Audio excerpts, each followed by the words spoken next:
Item ಯಾವುದೇ ಇರಲಿ try ಮಾಡಿ ಆಚಿ ಚಿಕನ್ ಮಸಾಲಾ.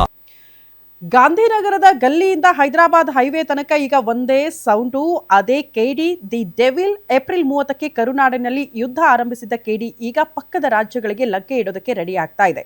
ಸೆನ್ಸಾರ್ ಕತ್ತರಿ ನಡುವೆಯೂ ಕೂಡ ಕನ್ನಡದಲ್ಲಿ ಗೆದ್ದು ಬೀಗಿರೋ ಧ್ರುವ ಸರ್ಜಾ ಈಗ ತೆಲುಗು ಟ್ರೈಲರ್ ಮೂಲಕ ಟಾಲಿವುಡ್ನಲ್ಲಿ ಸಖತ್ ಸೌಂಡ್ ಕ್ರಿಯೇಟ್ ಮಾಡಿದ್ದಾರೆ. ಈ ಕುರಿತ ಒಂದು ಸ್ಪೆಷಲ್ ರಿಪೋರ್ಟ್ ಇದೆ, ಬನ್ನಿ ನೋಡ್ಕೊಂಡು ಬರೋಣ. Sandalwood action prince Dhruva Sarja ಮತ್ತು ಶೋಮ್ಯಾನ್ ಜೋಗಿ ಪ್ರೇಮ್ ಕಾಂಬಿನೇಷನ್ ಅಂದ್ರೆ ಅಲ್ಲಿ ಹೈ ವೋಲ್ಟೇಜ್ ಗ್ಯಾರಂಟಿ. ಕಳೆದ ಏಪ್ರಿಲ್ 30ರಂದು ತೆರೆ ಕಂಡ KD the devil cinema box office ನಲ್ಲಿ ಸುನಾಮಿ ಎಬ್ಬಿಸಿದೆ. ವಿಂಟೇಜ್ ಲುಕ್ ನಲ್ಲಿ ಧ್ರುವ ಅಬ್ಬರಿಸಿದ್ರೆ, ಪ್ರೇಮ್ ಮೇಕಿಂಗ್ಗೆ ಕನ್ನಡಿಗರು ಫಿದಾ ಆಗಿದ್ದಾರೆ. ಮಿಕ್ಸ್ಡ್ ರೆಸ್ಪಾನ್ಸ್ ನಡುವೆಯೂ ಸಿನಿಮಾ ಭರ್ಜರಿ ಕಲೆಕ್ಷನ್ ಮಾಡಿದ್ದು, ಕನ್ನಡ ಚಿತ್ರರಂಗದ ಖಾತೆಗೆ ಮತ್ತೊಂದು ಬ್ಲಾಕ್ ಬಸ್ಟರ್ ಗೆಲುವು ಸಿಕ್ಕಿದೆ. ಕನ್ನಡದಲ್ಲಿ ಅಬ್ಬರಿಸಿದ್ರು ಸೆನ್ಸಾರ್ ತಾಂತ್ರಿಕ ಕಾರಣಗಳಿಂದಾಗಿ ಬೇರೆ ಭಾಷೆಗಳಲ್ಲಿ ಈ ಕೆಡಿ ದರ್ಶನ ಸ್ವಲ್ಪ ತಡವಾಗಿತ್ತು. ಆದ್ರೆ ಈಗ ಆ ಕಾಯುವಿಕೆಗೆ ತೆರೆ ಬಿದ್ದಿದೆ. ಇದೀಗ ರಿಲೀಸ್ ಆಗಿರೋ ತೆಲುಗು ವರ್ಷನ್ ಟ್ರೈಲರ್ ಸೋಷಿಯಲ್ ಮೀಡಿಯಾದಲ್ಲಿ ಬೆಂಕಿ ಹಚ್ಚಿದೆ.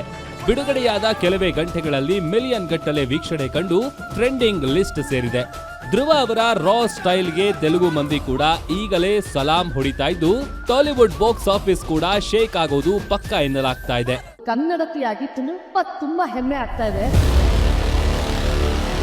ಪ್ರತಿ ಒಂದು ಫ್ರೇಮ್ ಅನ್ನು ಕೂಡ ಧ್ರುವ ಅವರಂತೂ ಏನೇಳಿ ಲೈಫ್ ಕೊಟ್ಬಿಟ್ಟಿದ್ದಾರೆ ಈ ಪಿಕ್ಚರ್ಗೆ. ಒಂದು ಪಕ್ಕಾ ಕಮರ್ಷಿಯಲ್ ಪೈಸಾ ವಸೂಲ್ ಸಿನಿಮಾ ಮಾಡಿದ್ದಾರೆ. ಇನ್ನು ಥಿಯೇಟರ್ ನಲ್ಲಿ ಧೂಳೆಬ್ಬಿಸ್ತಿರೋ ಈ ಸಿನಿಮಾದ ಡಿಜಿಟಲ್ ರೈಟ್ಸ್ ಕುರಿತು ಕ್ರೇಜಿ ಸುದ್ದಿಯೊಂದು ಹೊರಬಿದ್ದಿದೆ. ಕೆಡಿ ಚಿತ್ರದ OTT ಹಕ್ಕುಗಳು ಭಾರಿ ಮೊತ್ತಕ್ಕೆ ಮಾರಾಟವಾಗಿದ್ದು, ದೊಡ್ಡ ಮಟ್ಟದ ಡೀಲ್ ಕುದುರಿದೆ ಎಂಬ ಮಾಹಿತಿ ಸಿನಿ ವಲಯದಲ್ಲಿ ಹರಿದಾಡ್ತಾ ಇದೆ.